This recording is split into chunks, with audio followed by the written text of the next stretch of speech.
शाळांच्या माध्यमातून विद्यार्थ्यांना आध्यात्मिक शिक्षण देणे ही काळाची गरज आहे.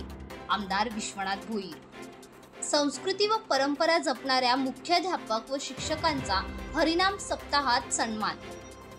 शाळांच्या माध्यमातून विद्यार्थ्यांना आध्यात्मिक शिक्षण देणे ही काळाची गरज असल्याची भावना कल्याण पश्चिमचे आमदार विश्वनाथ भोईर यांनी व्यक्त केली आहे. तसेच वारकरी परंपरेसोबतच हिंदू संस्कृती जपणाऱ्या ज्येष्ठ वारकऱ्यांचे मार्गदर्शनही समाजाला आवश्यक असल्याचे मतही त्यांनी यावेळी व्यक्त केले आहे. निमित्त होते ते सद्गुरू संत तुकाराम महाराज यांच्या 375व्या वैकुंठ गमन सोहळ्याचे कल्याणात आयोजित अखंड हरिनाम सप्ताहाचे. कल्याण पश्चिम विधानसभा मतदारसंघाचे आमदार विश्वनाथ भोईर यांच्या सौजन्याने आणि कल्याण शहर वारकरी संप्रदाय प्रबोधन ट्रस्टच्या माध्यमातून हा सप्ताह सुरू आहे.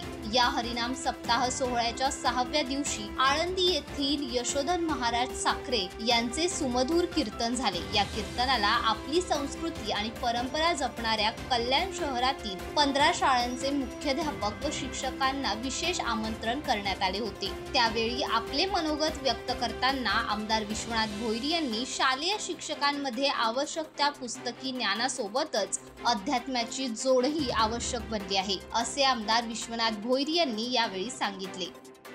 Bureau report, Maharashtra crime spot news, कल्याण.